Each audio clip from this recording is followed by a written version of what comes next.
तो बच्चों, आज फिर आपका न्यू ब्राइट के न्यू सेशन में आपका फिर से स्वागत है। और आज के इस न्यू सेशन में हम आपको बताएंगे लाइट का पार्ट नंबर 3। उसके पहले हमने 2 पार्ट आपको बता दिए थे कि परावर्तन क्या होता है, अपवर्तन क्या होता है, यानी और वर्ण विक्षेपण क्या है। उसके बाद में परावर्तन और उस अपवर्तन के नियम भी आपको बताए जा चुके हैं। लेकिन उसी की ठीक आगे अब बढ़ते हुए आज हम ये जानेंगे कि इसमें जो परावर्तन होता है परावर्तन जिसके द्वारा होता है वो दर्पण कितने प्रकार के होते हैं, और उन दर्पणों के प्रकार के बाद में फिर समतल दर्पण को आज फुल अध्ययन करेंगे। क्योंकि समतल दर्पण से कई प्रकार के प्रश्न जो है कॉम्पिटिटिव एग्जाम में खूब पूछे जाते हैं, इसलिए ये हमारे बोर्ड के लिए तो महत्वपूर्ण है ही है, साथ में ये कॉम्पिटिटिव एग्जाम के लिए भी बहुत महत्वपूर्ण है। इसलिए आप सभी लोग बहुत ध्यानपूर्वक बातों को समझिएगा और समस्त चीज़ें आपको यहाँ पे मिलेंगी। कोई भी चीज़ स्किप नहीं होगी, हर चीज़ हम इससे संबंधित आपको बताएंगे। बस आपको ध्यान देना है, टॉपिक को पढ़ते रहना है। तो सबसे पहले हम समझते हैं परावर्तन को। आपको बता ही दिया था, एक रफली हम फिर बता दें कि जैसे परावर्तन क्या है। तो परावर्तन जो है, परावर्तन को इंग्लिश में तो रिफ्लेक्शन कहते हैं। रिफ्लेक्शन, तो रिफ्लेक्शन प्रकाश को बोलते हैं। और रिफ्लेक्शन का सिंपल अर्थ होता है, रिफ्लेक्शन का सिंपल अर्थ क्या है कि जब कोई प्रकाश चिकने पॉलिशदार तल पे पड़ता है, ऐसे चिकने पॉलिशदार तल पे पड़ता है, तो वो उसी माध्यम में इस पे टकराने के बाद वापस चला जाता है। प्रकाश की इसी घटना को प्रकाश का परावर्तन कहते हैं। आने वाली किरण आपतित है और जाने वाली किरण परावर्तित किरण है, और जो ये अभिलंब से कोण बनाता है इसे आपतन कोण आई, और जो परावर्तित किरण कोण बनाती है उसे अपवर्तन कोण आर कहते हैं। अब इसी में, चूंकि इसको हम सेकेंड पार्ट में बता चुके हैं, अब इसी में 2 इसके नियम हैं। एक नियम इन्हीं को लेके बनाया गया है कि ये देखो आपतित किरण, दूसरी ये परावर्तित किरण, और तीसरा आपतन बिंदु पर अभिलंब, तीनों एक ही तल में पाए जाते हैं। ये इसका प्रथम नियम है। और द्वितीय नियम, ये जो आपतन कोण है, आपतन कोण आई, ये बराबर होता है परावर्तन कोण आर के। तो ये इसका द्वितीय नियम है। और प्रकाश जिस माध्यम से आता है उसी माध्यम में वापस जाता है, ये सबसे महत्वपूर्ण है। ये माध्यम फर्स्ट है हमारा, इधर सेकंड में प्रकाश नहीं आता है। जबकि अपवर्तन में माध्यम चेंज हो जाता है, एक माध्यम से दूसरे माध्यम में यदि प्रकाश जाने लगेगा तो उस घटना को परावर्तन न कह करके अपवर्तन कहा जाता है, और उसको हम लोग आगे पढ़ेंगे। तो अब इसमें हम लोग आगे अब जानेंगे कि ये परावर्तन जिसके द्वारा होता है उसे हम दर्पण कहते हैं। और अब दर्पण की क्या क्या विशेषताएं हैं उनको पहले थोड़ा समझ लें। दर्पण के क्या प्रकार हैं, कौन कौन से प्रकार के दर्पण पाए जाते हैं। तो ये दर्पण से संबंधित, दर्पण को इंग्लिश में मिरर कहते हैं, मिरर। अब दर्पण को ये माना जाता है, देखिए होता नहीं है लेकिन ये माना जाता है कि दर्पण जो है वो प्रकाश को 100%, दर्पण एक ऐसी युक्ति कहें या यंत्र भी कह सकते हैं, यानी ऑपरेटस या फिर इंस्ट्रूमेंट है, जो अपने ऊपर आपतित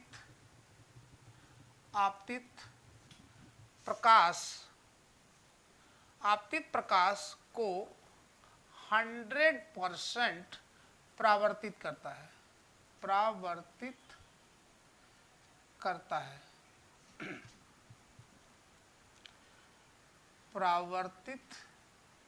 है।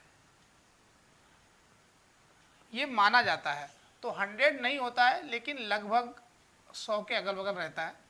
इसलिए सबसे अच्छा परावर्तन करने वाला पूछा जाए कौन चीज़ है जो सबसे अच्छा परावर्तक है, तो सबसे अच्छे परावर्तक जो हैं वो दर्पण ही होते हैं, मिरर ही होते हैं।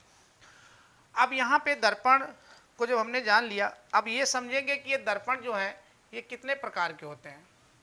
तो दर्पण के प्रकार के विषय में समझिए। तो दर्पण के प्रकार ये मुख्य रूप से 3 प्रकार के होते हैं। दर्पण के प्रकार, दर्पण के प्रकार, types of mirror, types of mirror. इसमें जो हिंदी मीडियम के बच्चे हैं वो भी इंग्लिश की टर्मोलॉजी का पूरा पालन करें, क्योंकि आगे की क्लासों में हिंदी नहीं मिलती है, इसलिए कम से भले हिंदी मीडियम में पढ़िए लेकिन उसके जो मेन वर्ड हैं वो सब इंग्लिश में जानते रहिए, और हम आपको सारे इंग्लिश के वर्ड वो बताते रहेंगे। और यदि आप प्योर इंग्लिश में पढ़ना चाहेंगे तो प्योर इंग्लिश में भी पढ़ा दिया जाएगा। तो इसमें अब कौन कौन से प्रकार हैं उसको समझ ले। सबसे पहला जो दर्पण पाया जाता है उसे कहते हैं समतल दर्पण। समतल दर्पण, यही दर्पण हमारे घरों में पाया जाता है। इंग्लिश होती है इसकी प्लेन मिरर, यानी कि ये प्लेन मिरर, समतल दर्पण। दूसरा जो पाया जाता है वो है आपका गोलीय दर्पण। गोलीय दर्पण, तो गोलीय दर्पण को कहते हैं स्फेरिकल मिरर। ये स्फेरिकल मिरर गोलीय दर्पण हो गया। और एक और है, आपकी जानकारी में हो तो अच्छा है, नहीं है तो सीख लीजिए। यह है आपका परवलयकार दर्पण। और परवलयकार दर्पण की इंग्लिश होती है पैराबोलिक मिरर, पैराबोलिक मिरर। तो ये दर्पण 3 प्रकार के होते हैं, जिसमें आपके सिलेबस में या फिर ओवरऑल जो देखा जाए तो ये बहुत कम यूज होता है, लेकिन समतल दर्पण और गोलीय दर्पण का प्रयोग बहुत ज़्यादा होता है। अब यहाँ पे उससे भी एक महत्वपूर्ण चीज़ है कि समतल दर्पण के तो और कोई प्रकार नहीं होते हैं, लेकिन गोलीय दर्पण फिर ये 2 भाग में बढ़ जाता है। गोलीय दर्पण 2 प्रकार का होता है। यदि गोलीय दर्पण के प्रकार पूछे जाएं तो ये 2 प्रकार का है। एक है पहला अवतल दर्पण, जिसको हम लोग कॉनकेव मिरर के नाम से जानते हैं, कॉनकेव मिरर। और दूसरा इसमें जो है वो है आपका उत्तल दर्पण, उत्तल दर्पण, कॉन्वेक्स मिरर। इसको कॉन्वेक्स मिरर्स के नाम से जाना जाता है। पैराबोलिक के भी कोई प्रकार नहीं है, तो इनके 2 प्रकार हैं। अब यहाँ पे ये समझने वाली चीज़ है कि समतल दर्पण क्या होते हैं। तो यहाँ पे आप एक बार उनके फिगर को देख लीजिए कि समतल दर्पण कैसे बनता है। इसकी एक सतह ऐसे समान चिकनी हो, इसके दूसरी ओर इस तरीके से हम पॉलिश कर दें, तो एक साइड में यदि इसके हमने पॉलिश कर दी और एक साइड इसकी चिकनी है जहाँ से प्रकाश आपतित होगा, तो ये आपका बन जाएगा समतल दर्पण। यही होगा समतल दर्पण। ये हमारे घरों में पाया जाता है। घरों में जो दर्पण रहता है वो समतल दर्पण ही होता है, जिससे हम लोग प्रतिदिन अपना चेहरा देखते हैं। दूसरा अवतल दर्पण। अवतल दर्पण जो है ये आपका इस टाइप से होता है। ये गोली है, इसके उभरी हुई सतह पे जब हम पॉलिश करते हैं, उभरी हुई सतह पे जैसे पॉलिश करते हैं तो जो दर्पण बनता है वो हमारा अवतल दर्पण होता है। और यदि दबी हुई सतह पे पॉलिश कर दिया जाए तो दर्पण जो बनेगा वो उत्तल होगा। अब इसकी दबी हुई सतह पे ऐसे पॉलिश कर दें तो ये दर्पण जो बनेगा ये उत्तल होगा। अब यहाँ पे इतना याद कर लीजिए, बाकी इसके आगे फिर हम इनको सीखते हैं कि ये कैसे काम करते हैं। और आज मेनली जो है समतल दर्पण को पूरा फुल डिटेल में यहाँ पे पढ़ेंगे। तो समतल दर्पण के विषय में अब आप जानते हैं कि समतल दर्पण जो है वो किस तरीके से कार्य करता है और कैसे ये प्रतिबिंब बनाता है, उसको सीखेंगे। तो अब यहाँ से जो आप बताने जा रहे हैं इसको बहुत ध्यान से सीखना है, क्योंकि पूरी ऑप्टिक्स की हेड यही है भाई। कोई भी वस्तु होगी, अब दुनिया की जितनी भी चीज़ें हम देख पाते हैं वो सब परावर्तन के कारण ही देखते हैं, और जिसमें जो वस्तु परावर्तन नहीं करेगी तो उसे हम देख भी नहीं सकते हैं। तो जितना कुछ हमको दिखाई पड़ रहा है वो सब परावर्तन के कारण ही दिख रहा है, और जो परावर्तन नहीं करेगा वो देखा भी नहीं जा सकता। अब यहाँ पे दो चीज़ें सामने आती हैं। एक हो गई आपकी वस्तु, वस्तु जिसे हम ऑब्जेक्ट कहते हैं, ऑब्जेक्ट। ये क्या है फिजिक्स में, इसको भी जानना बहुत ज़रूरी है। और दूसरी चीज़ है वो है आपका प्रतिबिंब। प्रतिबिंब, प्रतिबिंब को कहीं कहीं बिंब भी कहते हैं। ये आपकी इमेज है। तो जो इमेज बनती है और जो वस्तु रखते हैं उसके सामने, अब देखिए वस्तु किसे कहा जाता है, ये आपको फिजिक्स की लैंग्वेज में पता होना चाहिए। तो फिजिक्स की भाषा में वस्तु जहाँ से प्रकाश की किरणें चलती हैं, जहाँ से प्रकाश की किरणें चलती हैं, बस इतना याद रखिए, उसे वस्तु कहते हैं, उसे वस्तु कहते हैं, उसे वस्तु कहते हैं। बस ये इतना ही आवश्यक है। और प्रतिबिंब जहाँ पर परावर्तन या अपवर्तन दोनों में देखिए प्रतिबिंब बनता है। परावर्तन में भी बनता है, रिफ्लेक्शन में भी और रिफ्रैक्शन में भी। तो परावर्तन और अपवर्तन के पश्चात, पश्चात मतलब बाद में, जहाँ पर किरणें मिलती हैं या मिलती हुई प्रतीत होती हैं, प्रतीत मतलब अपीयर होती हैं, या तो वास्तविक रूप में मिलती हैं या प्रतीत होती हैं, प्रतीत होती हैं, उसे क्या कहते हैं, उसे प्रतिबिंब कहते हैं। तो जहाँ पर परावर्तन या अपवर्तन के पश्चात किरणें मिलती हैं या मिलती हुई प्रतीत होती हैं। अब ये तो हम जान ही रहे हैं कि परावर्तन कौन करता है। परावर्तन हमारे दर्पण करते हैं, जितने भी दर्पण हैं उनका काम है परावर्तन करना, और अपवर्तन जो है वो लेंस करते हैं, लेंसों का कार्य है अपवर्तन करना। तो इसके मतलब लेंसों में परावर्तन होगा, जाके टकरा के लौटेंगी जहाँ पे मिलेंगी। तो परिभाषा वही है, जहाँ पर परावर्तन या अपवर्तन के पश्चात किरणें मिलती हैं, या तो वो मिलती हैं तो मिलती होंगी तो वो वास्तविक प्रतिबिंब है, अब मिलती हुई प्रतीत होती हैं, मिल नहीं रही हैं तो वो आभासी या काल्पनिक है। तो जहाँ पे मिलेंगी वो वास्तविक प्रतिबिंब बन जाएगा, वास्तविक प्रतिबिंब। तो वो वास्तविक प्रतिबिंब होगा। और जहाँ पे मिलती तो है नहीं, मिलने का आभास होता है, तो वो आपका आभासी हो जाएगा, आभासी प्रतिबिंब। आभासी प्रतिबिंब, वास्तविक को रियल इमेज बोला जाता है, रियल इमेज, और आभासी को वर्चुअल, वर्चुअल इमेज। तो इसको वर्चुअल इमेज कहते हैं, इसको रियल इमेज कहते हैं। अब यहीं पे एक चीज़ सामने आती है कि इसके मतलब हमारे जो प्रतिबिंब हैं वो दो प्रकार के होते हैं। अब पूछा जाए प्रतिबिंब कितने प्रकार के होते हैं, तो प्रतिबिंब जो है वो दो प्रकार के हो जाते हैं। इसकी प्रतिबिंब की परिभाषा से स्पष्ट हो गया है कि जहाँ पे किरणें वास्तविक रूप से मिलती हैं वो वास्तविक प्रतिबिंब होते हैं।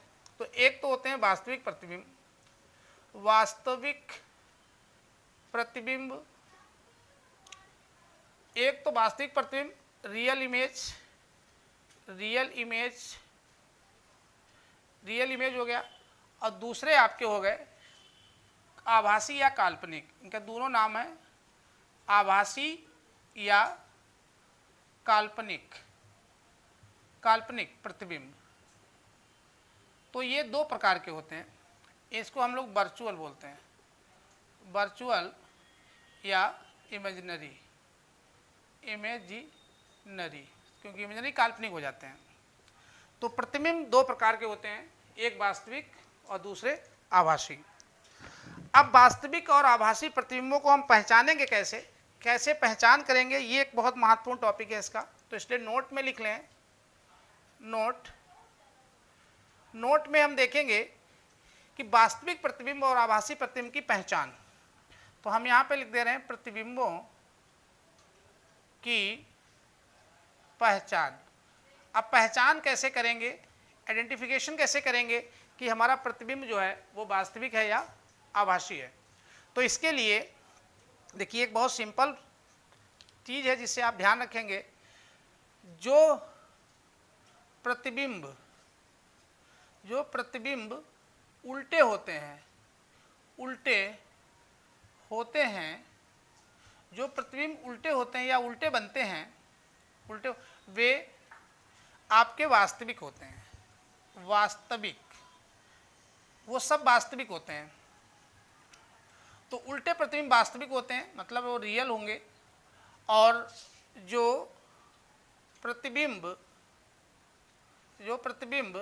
सीधे बनते हैं, सीधे मतलब इरेक्ट, उल्टे को इन्वर्टेड बोलते हैं, सीधे होते हैं, वे आभासी होते हैं, आभासी।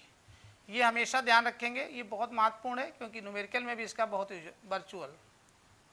तो ऐसे हम पहचान भी लेंगे कि वर्चुअल इमेज कौन सी है और रियल इमेज कौन सी है। यहाँ पे पहचान लेंगे कि बना हुआ प्रतिबिंब जो है वो आभासी है या वास्तविक है, क्योंकि जितने भी वास्तविक प्रतिबिंब हैं वो सब उल्टे होते हैं, इन्वर्टेड होते हैं, और जो आभासी होते हैं वो सब सीधे इरेक्ट होते हैं। अब ठीक इसीलिए अब आगे बढ़ेंगे, समतल दर्पण द्वारा प्रतिबिंबों का बनना। ये इसमें आज इस पार्ट को हम पूरा कंप्लीट करेंगे। समतल दर्पण को आज पूरा फुल डिटेल से पढ़ेंगे क्योंकि ये काफ़ी बार कंपटीशन एग्जाम में भी पूछा गया है। तो चलिए यहाँ पे हेडिंग डालते हैं, समतल दर्पण द्वारा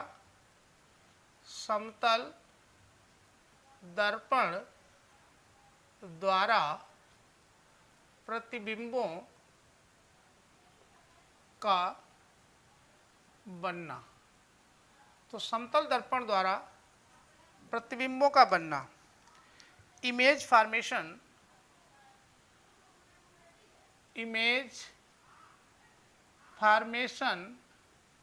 बाई प्लेन मिरर,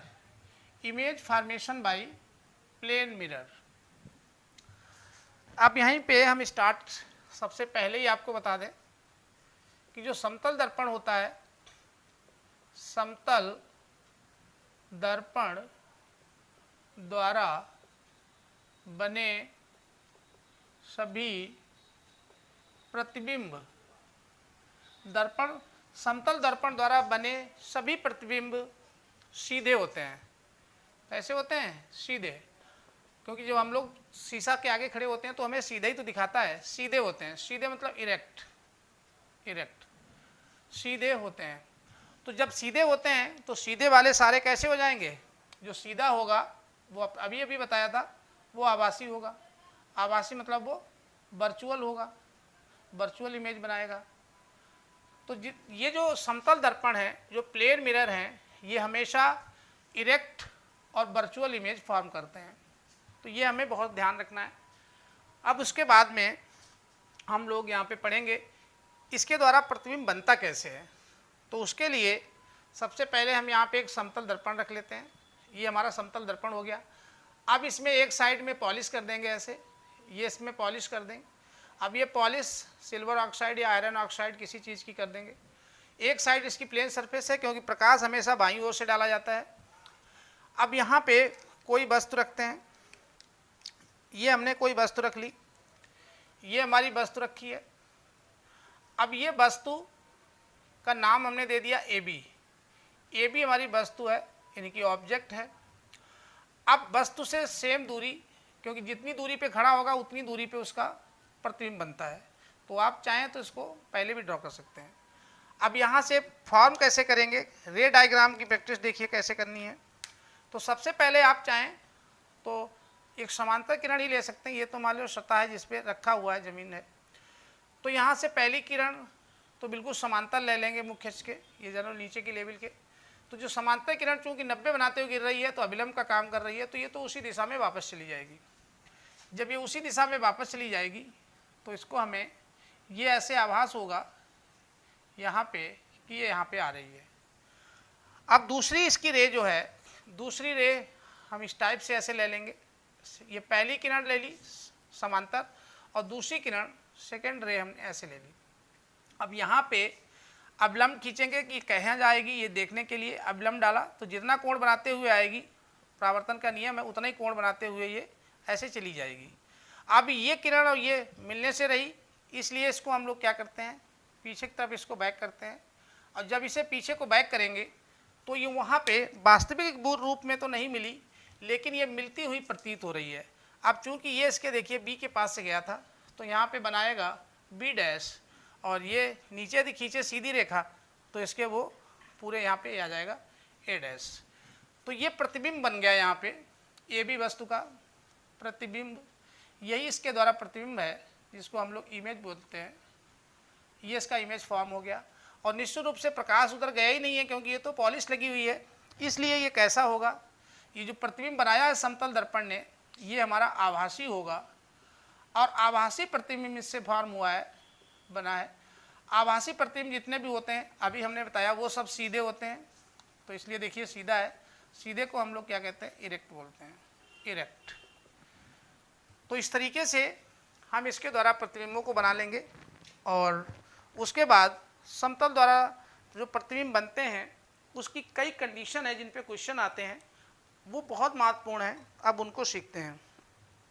अब इसमें सबसे पहला क्वेश्चन तो यही पूछता है कि यदि वस्तु दर्पण की ओर किसी चाल से जा रही है, मान लो 10 किलोमीटर प्रति घंटा की चाल से जा रही है, तो इसे प्रतिबिंब जो है वो कितनी तेज आते दिखेगा। तो इस टाइप से क्वेश्चन रहते हैं। तो सबसे पहले मान लीजिए वस्तु जो है इधर की तरफ चल रही है, ऐसे ये वस्तु का वेग है।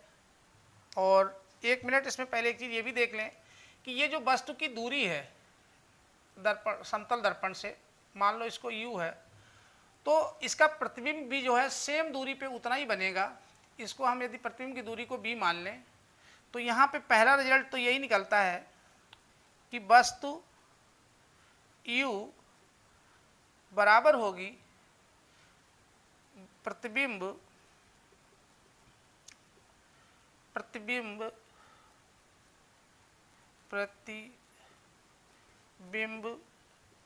b, प्रतिबिंब की दूरी, ये दोनों दूरियां हैं तो दोनों दूरियां बराबर रहती हैं, यानी कि u जो है वो बराबर रहता है b के। जितनी दूरी पे वस्तु खड़ी होगी प्रतिबिंब भी उतनी दूरी पे बनेगा, ये पहला। दूसरी कंस में क्या निकलता है, अब दूसरी चीज़ ये है कि यदि कोई वस्तु है वो चाहती है कि हम जितने बड़े हैं समान आकार का प्रतिबिंब हमें मिले, जितनी बड़ी वस्तु हो उतना ही बड़ा उसका प्रतिबिंब मिले, तो उसके लिए समतल दर्पण की लंबाई कितनी होनी चाहिए। तो उसके लिए नोट कर लीजिए, समान वस्तु के समान, वस्तु के समान आकार, वस्तु के समान आकार का प्रतिबिंब प्राप्त करने के लिए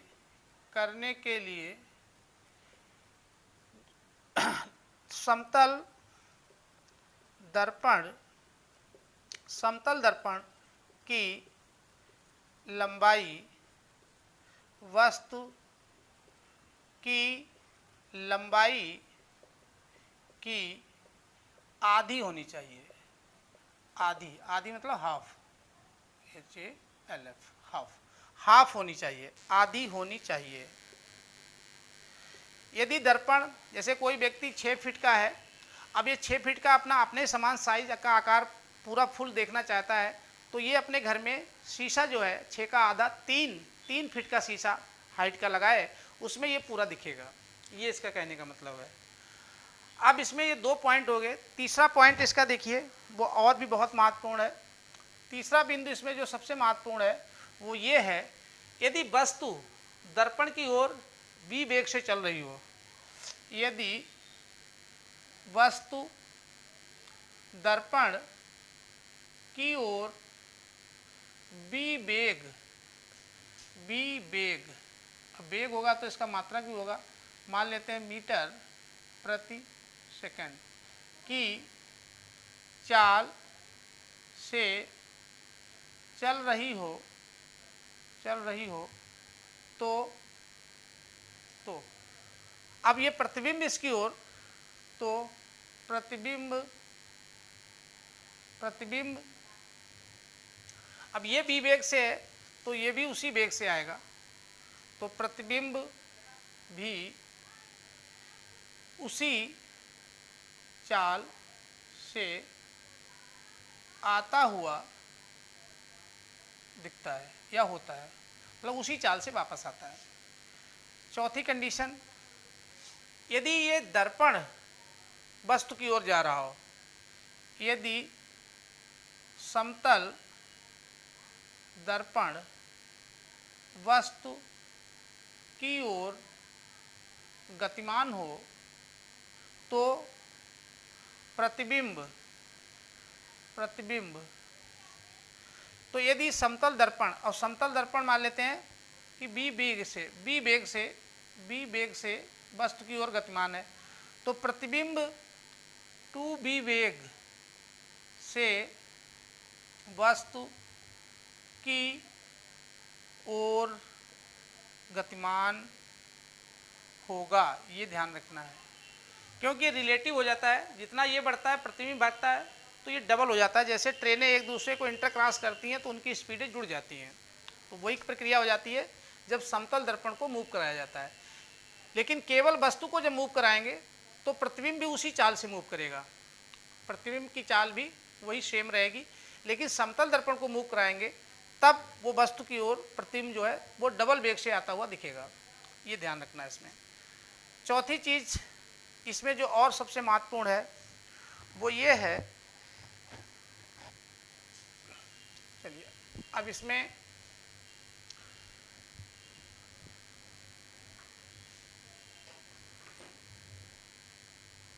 यदि दो समतल दर्पण यदि दो समतल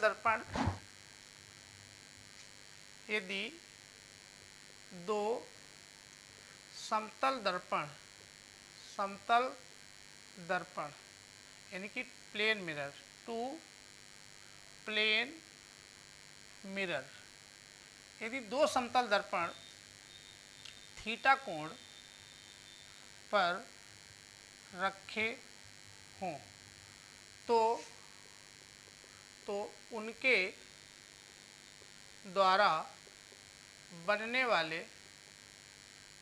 वाले प्रतिबिंबों की संख्या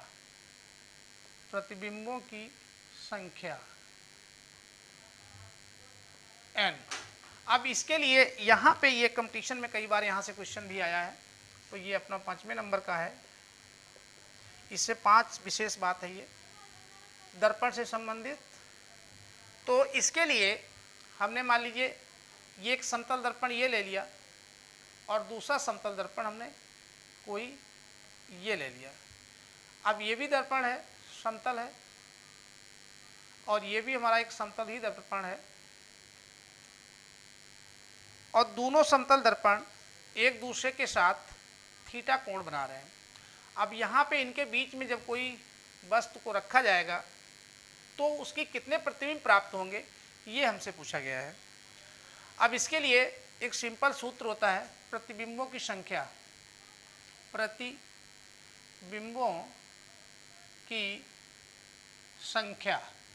number of image n is equal to प्रतिबिंबों की संख्या। तो ये सिंपल सूत्र है इसका, 360 ऊपर लिख लीजिए बटे थीटा, जो भी उसका कोण है, इससे डिवाइड कर दीजिए तो प्रतिबिंबों की संख्या निकल के सामने आ जाएगी। इसको हल करेंगे तो प्रतिबिंबों की संख्या हमें मिल जाएगी। लेकिन यहाँ पे शर्त क्या है, शर्त देख लीजिए, यदि ये संख्या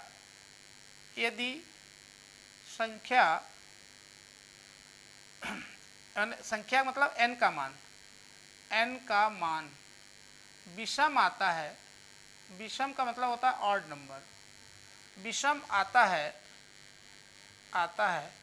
तो प्रतिबिंबों की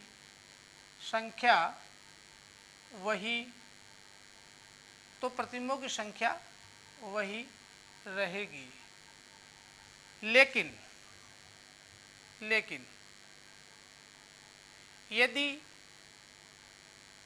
यदि हमने थीटा से भाग दिया जो भी कोण है 360 को, यदि n का मान सम संख्या प्राप्त होता है, सम मतलब इवन, तब उस केस में n माइनस 1 मतलब एक कम करके प्रतिबिंबों की संख्या ज्ञात की जाती है होगी। तो सिंपल समझने के लिए बहुत ये तो लिखा दिया है, यहाँ पे यही दो केस कर लीजिए। यदि विषम आ जाए तो उसमें आपको कुछ नहीं करना है, n का मान यदि विषम आ जाए तो नो चेंज, तो उसमें कोई चेंज नहीं करना है। लेकिन सम आ जाए, यदि सम आ गया इवन नंबर, तो इसको विषम बना दो, मतलब हर हाल में विषम ही रहना है, प्रतिबिंबों की संख्या विषम ही प्राप्त होगी। तो इसमें एक माइनस कर देंगे, एक माइनस करेंगे तो ये संख्या भी हमारी विषम हो जाएगी। तो दोनों केस में हमको विषम ही रखना है, ऐसे हम याद कर सकते हैं। एक एग्जाम्पल के माध्यम से देख लें। जैसे मान लीजिए इसके बीच का कोण ये जो है 30 डिग्री है, 30 डिग्री पे दो रखे हैं, तो कितने प्रतिबिंब बनेंगे? n 360 बटे 30, 0 से 0 काटा, 6 छंग 36। अब देखिए यहाँ पे 6 आया, 6 जो आया है ये सम संख्या है। अब ये सम संख्या है तो इसमें हमें विषम ही रखना है, एक हटा देंगे, 6 माइनस 1, यानी प्रतिबिंबों की संख्या कितनी हो जाएगी? 5। अतः यदि दो समतल दर्पण 30 डिग्री के कोण पर झुके हैं तो 5 प्रतिबिंब बनेंगे। तो 5 प्रतिबिंब बनेंगे। इस तरह के विषम आएगा तो उसमें फिर हमें कुछ करना ही नहीं है, वही रहेगा। सम आता है तो घटा लेते हैं। अब ये छठी कंडीशन एक और समझ लीजिए। इसमें छठी कंडीशन ये है, यदि दो समतल दर्पण ऐसे लगा दिया जाए 0 कोण पे, थीटा 0 कर दिया जाए, इनको दोनों को यहीं ले लीजिए, इसको सीधा कर दिया जाए, समांतर रखने पे बीच का कोण 0 हो जाता है। अब इनके बीच का थीटा जो है वो हमारा 0 हो गया, इनके बीच में कोण 0 हो गया। अब इसके बीच में कोई ऑब्जेक्ट को रखा जाए तो ये कितने प्रतिबिंब बनाएगा? तो उसके लिए एक सिंपल हमारे पास मैथमेटिक्स से ही अपना सॉल्व कर सकते हैं। उसके लिए क्या करना है, यदि उनके बीच का कोण 0 है, यदि थीटा बराबर 0 है, तो सूत्र हमारा यही रहेगा, ये जो लगाया था, n = 360 बटे थीटा, 360 बटे 0। 0 से जब कोई चीज़ को डिफाइन करते हैं तो वो अनंत हो जाता है, तो प्रतिबिंबों की संख्या क्या हो जाएगी? अनंत हो जाएगी। तो यहाँ पे इसमें हमने समतल दर्पण को पूरा फुल डिटेल में पढ़ लिया। इससे संबंधित 6 ये महत्वपूर्ण फैक्ट्स हैं जो निकल के सामने आते हैं, इनको हमें जानना भी बहुत आवश्यक था। आप इन चीज़ों को ध्यान से देखते रहिए, समझते रहिए। हर सब्जेक्ट, हर विषय आपको इसी तरीके से मिलेगा। यदि आपको कहीं पर भी समझने में असुविधा होती है तो उसे आप कमेंट करके बिल्कुल पूछ सकते हैं, और हर चीज़ को आप बहुत डिटेल से हमसे समझ सकते हैं। धन्यवाद। जय हिंद।